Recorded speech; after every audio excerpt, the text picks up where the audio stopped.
महाराष्ट्र के उप मुख्यमंत्री और एनसीपी नेता अजीत पवार की बुधवार सुबह एक विमान हादसे में मौत हो गई। ये हादसा उस वक्त हुआ जब उनका चार्टर्ड विमान बारामती एयरपोर्ट पर लैंडिंग की कोशिश कर रहा था।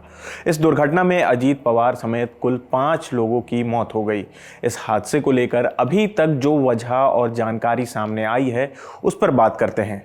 शुरुआती जानकारी के मुताबिक प्लेन को लैंडिंग के वक्त दिक्कत आई। बारामती एयरपोर्ट पर पहली लैंडिंग की कोशिश सफल नहीं रही। इसके बाद दूसरी बार लैंडिंग का प्रयास किया गया, लेकिन इसी दौरान विमान रडार से गायब हो गया और कुछ ही मिनटों बाद रनवे के पास क्रैश हो गया। फ्लाइट रडार के आंकड़ों के मुताबिक बॉम्बार्डियर लीयरजेट 45 विमान ने सुबह 8:10 पर मुंबई से उड़ान भरी और करीब 8:30 पर बारामती में पहली बार लैंड करने की कोशिश की। वहीं दूसरी कोशिश करीब 8:42 पर हुई और 8:45 पर विमान रडार से गायब हो गया और इसके बाद खबर आई कि विमान क्रैश हो चुका है। ये विमान बॉम्बार्डियर लीयरजेट 45 मॉडल का था, जिसका रजिस्ट्रेशन नंबर VTSSK था। इसे VSR वेंचर्स प्राइवेट लिमिटेड संचालित कर रही थी।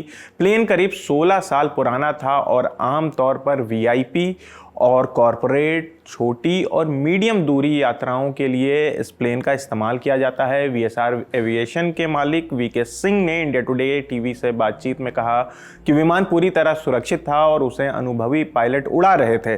उन्होंने ये भी पुष्टि की कि हादसे में पायलट सुमित कपूर और सांभवी पाठक की भी मौत हो गई है। इंडिया टुडे की रिपोर्ट के मुताबिक बारामती एयरपोर्ट पर उस समय विजिबिलिटी काफ़ी कम थी। घने कोहरे के कारण विजिबिलिटी करीब 800 मीटर थी।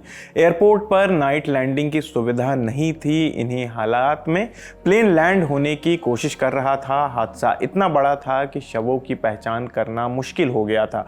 अजीत पवार की पहचान उनकी घड़ी से हुई। अजीत पवार ने मंगलवार को मुंबई में कैबिनेट बैठक में हिस्सा लिया था और इसके बाद वे बारामती के लिए रवाना हुए थे। महाराष्ट्र सरकार ने अजीत पवार की मौत पर 3 दिन के राजकीय शोक की घोषणा की है।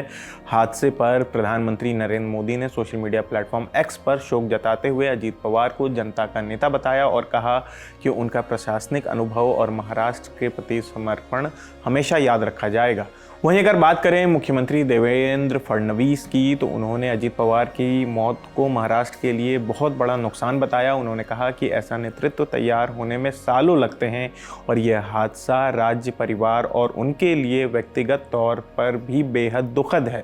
इस बीच केंद्रीय नागरिक उड्डयन मंत्री राममोहन नायडू ने दिल्ली के IGI एयरपोर्ट पर अजीत पवार के परिवार के सदस्यों से मुलाकात की, जब वे स्पेशल प्लेन से पुणे के लिए रवाना हो रहे थे। इस मौके पर नागरिक उड्डयन राज्य मंत्री मुरलीधर मोहोल भी मौजूद थे। हादसे के बाद जो तस्वीर सामने आई उनमें विमान पूरी तरह तबाह दिखाई दिया। मलबा चारों ओर बिखरा हुआ था और आग की लपटों के साथ घना धुआं उठता दिखा। विमान पूरी तरह जलकर खाक हो चुका था। जानकारी के मुताबिक अजीत पवार मुंबई से बारामती जा रहे थे। उन्हें वहां जिला परिषद चुनावों से पहले 4 जनसभाओं को संबोधित करना था। जिस विमान से वे सफर कर रहे थे वह एक निजी तौर पर संचालित होने वाला चार्टर्ड प्लेन था। विमान में अजीत पवार के अलावा 2 पायलट और उनके 2 सुरक्षाकर्मी मौजूद थे। हादसे में सभी की जान चली गई। हादसे की जांच जारी है और अधिकारियों का कहना है कि दुर्घटना की असल वजह जांच पूरी होने के बाद ही साफ हो पाएगी। मेरा नाम आसिफ असरार है। कैमरे के पीछे हमारे साथी मोहन है। देखते रहिए दी लल्लन टॉप।